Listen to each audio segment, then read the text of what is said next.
Hey guys, I've got a little issue with my Crosman Custom Shop 2300 here. I haven't used it in a few years, and I realized that I made a no-no and did not remove the last CO2 cylinder from the gun. So it's kind of stuck in there. It's not falling out. I've taken a little plastic mallet and I've tried giving it a few light taps just to see if it might dislodge it and have it fall out. But you know, I don't want to be banging on this gun, so that's not working. So what are we gonna do? I've taken this center punch and I've put a small punch mark right in the front of the CO2 tube. Next, I'm going to drill into the CO2 cartridge, and I'm going to insert a small screw and then pull it out by that screw. All should go well. Let's get started. So the first thing that I wanted to do, because I don't want metal shards ending up inside the CO2 cylinder, so I've decided to just take a small strip of paper, roll it up, which, let's do that, roll up this little piece of paper here, and then I'm going to tuck the paper into the front of the CO2 cylinder and just kind of tuck it in. So now the edge of the paper is wedged down between the CO2 cylinder and the CO2 cartridge and the wall of this cylinder here. This way here, any metal chips that I'm going to generate should easily just fall right out, and when I pull out the piece of paper, it should all come out. As you may know, the inside of the front of this cylinder is threaded for the cap to screw into, and I don't want any little shards of metal getting caught in those threads. So I'm going to go ahead and drill into the front of the CO2 cartridge now. And again, there is no pressure in the cartridge. I know that because I've dry fired the gun several times. There's nothing in there. Okay, so let's get started with that.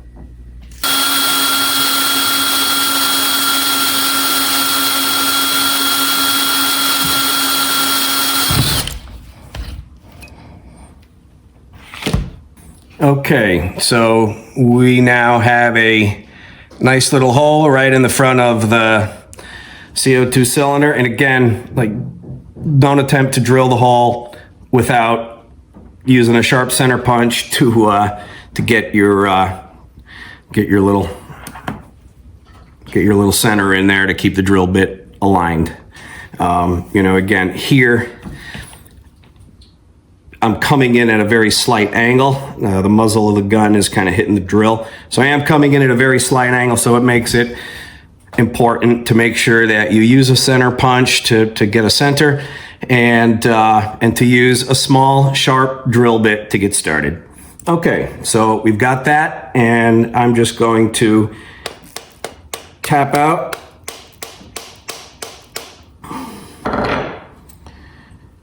any metal shards, and so you can clearly see that we've generated some metal shards there. Okay, so we got that out of the way. Now, holding the gun downward, I'm going to grab that paper with some needle nose pliers and pull that straight out. You know, those metal shards just kind of slide off the paper, so I'm glad I chose to do that. I suppose I ought to adjust this a little bit because I can't see you, so you can't see me. All right, we got that. So now what I'm going to do is I'm going to put my little piece of paper back in there, tuck her in, so that again, I have less chance of getting some metal shards. Okay, now I got me a just a little pointy screw, just a 2.5 inch screw, something that's gonna go into the front of that cylinder nice and easy. Gonna put a little piece of duct tape over the barrel of the gun, just so that when we're yanking the cylinder out with the screw, we're not scratching anything up. So let's do that. Better safe than sorry. So a little tape on the barrel. Got our screw going down into the cylinder. So now I'm going to grab it firmly with a pair of vice grips. I'm going to stabilize the gun so I'm not yanking stuff crazy.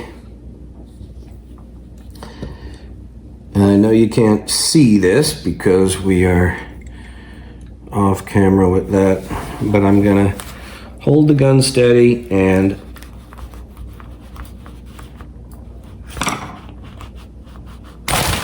wow. Okay. Got it. That took some effort. I cannot believe how stuck this was in there. So why did this happen?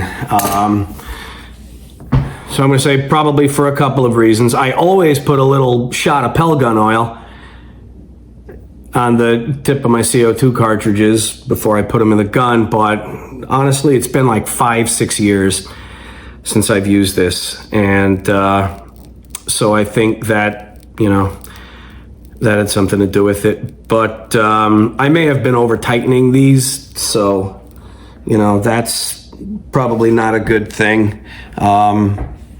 You know, when I put this cap on, maybe I've over tightened it. But now there's going to be a seal down in the tube here. That's probably going to need to be replaced. So I'll shoot it a little bit. I'm gonna put a new CO2 cartridge in with some oil.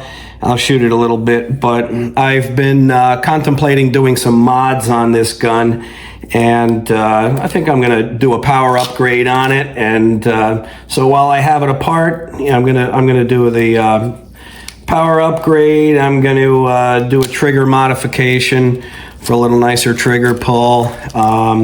I think I might try out a red dot sight.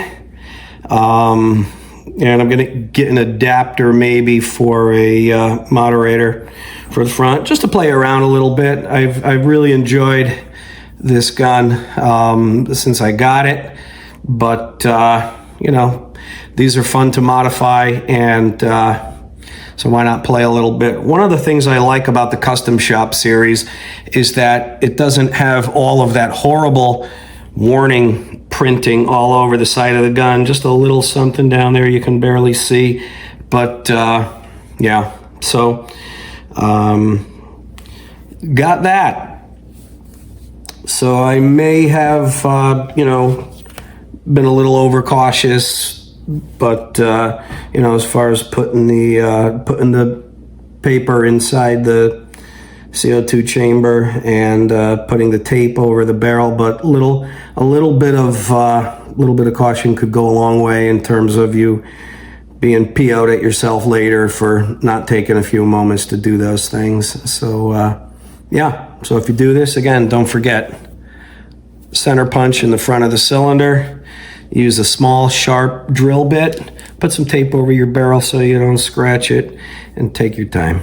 All right, thanks guys. Hope this could be helpful to somebody. We'll talk to you later.